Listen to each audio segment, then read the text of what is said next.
Film breakdown video analysis. We're going to start around the AFC North. We start with the Ravens and a safety I know you liked. They got in the first round late, Malachi Starks, safety from Georgia. Yeah, he's an elite talent. So what he does, the Ravens always draft well. You're going to see right here his ability to cover the slot. They're going to run a little slot fade at him. He turns his hips, His hips are really fluid. He's got great ball skills. He's got great spatial awareness.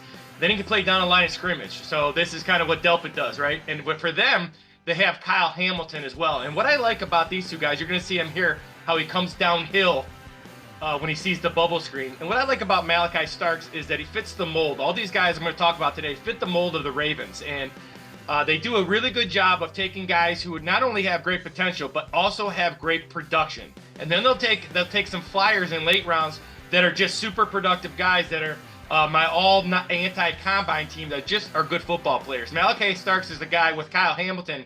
It's going to give the Browns some issues because he can play down a line of scrimmage, and whoever that quarterback is, when you have those safeties that are kind of, that can replace each other, you can do a lot to disguise coverage. So if it's one of those rookies in the game, Malachi Starks gives them the ability to really disguise coverage and give those rookies a fit. So that's why I see the older guys playing. Malachi Starks adds to that defense and fits the mold of the Ravens. Then late in the second round, they come back and they take a guy that some had projected as high as the middle of the first. Off the field issues likely dropped him down. Mike Green, edge rusher from Marshall. This guy led FBS in sacks last year, with 17. You're going to see his ability. He's violent. He has great hands. He's really good in a small area.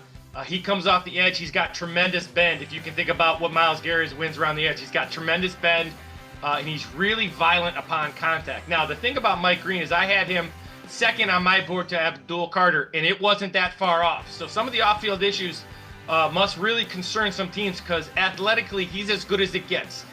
He's in that same category as Abdul Carter, in my opinion, with his ability to play all three downs, his ability to play the run, his ability to, he has a very complex, advanced pass rush scheme.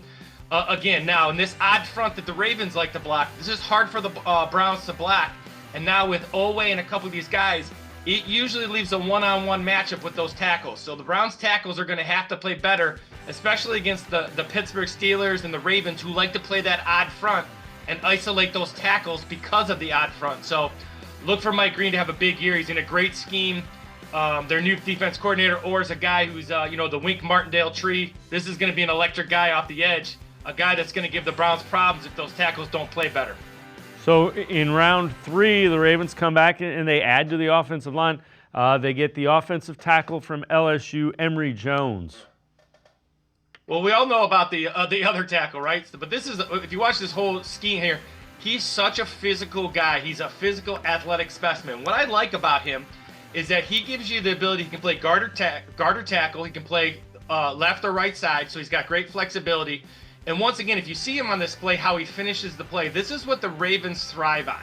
And, sometimes they don't really believe in, they do it to a certain extent, but like the arm length, they're looking for guys who are athletic and are nasty. And this is a former basketball player when he was younger, so he's got great nimble feet. He played over 3,000 snaps at LSU, rarely gave up a sack inside or outside. Just a really good Ravens pick here. A guy who's developmental, doesn't have to play right away, but can learn from some other athletic guys and what they like to do in their run game with Lamar Jackson. Great pick here.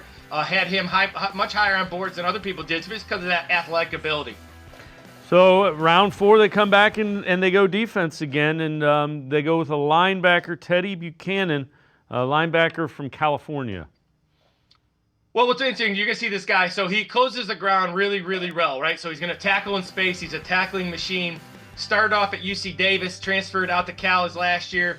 And what he does is he's really good in space. And the reason that's good, because the Ravens have a really good front seven, but they need depth, right? You always need depth. You got Roquan Smith inside. This is a guy who can play inside and out. And it just goes to show you, as many guys as I watched, and I watched probably 70 inside linebackers, I didn't have much on this guy. I didn't give this guy much of a look. And then all of a sudden, Ravens pick, and you start looking at his film. He's a really talented guy, runs well in space, tackles well, covers well in the backfield, can play multiple positions. Again, this is a guy that fits the Ravens scheme, that odd front. He can even play the outside backer and rush if needed. They've added to that odd front, which is very, very hard to block in a week's worth of work. and it's something the Browns have struggled with. This is another guy that they added to that front seven that makes it really hard to block.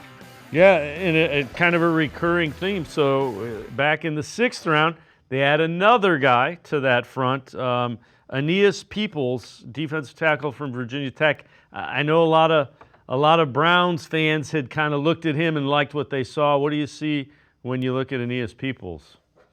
So Anias Peoples is my all anti-combine. You can see here with a great spin move inside.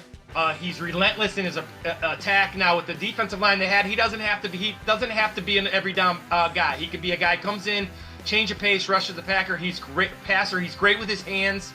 He gets off the ball. His get off. He's the first guy. Every film, every rep you watch, he's the first person who gets off the line of scrimmage every time by a lot. Now this is my anti-combine guy. Short arms. He's about 6 foot, about 280. Did not test well. Some guys are just more than their measurables. Some guys are more than their test scores. Some guys are just elite football players. And this, in my opinion, if you look at like McVay when they took Puka Nacua, and when you look at what the Steelers do, this is a guy that doesn't fit the norm in what you want. But you get him in the 6th round. This is a highly productive guy who fits what you need as a pass rusher.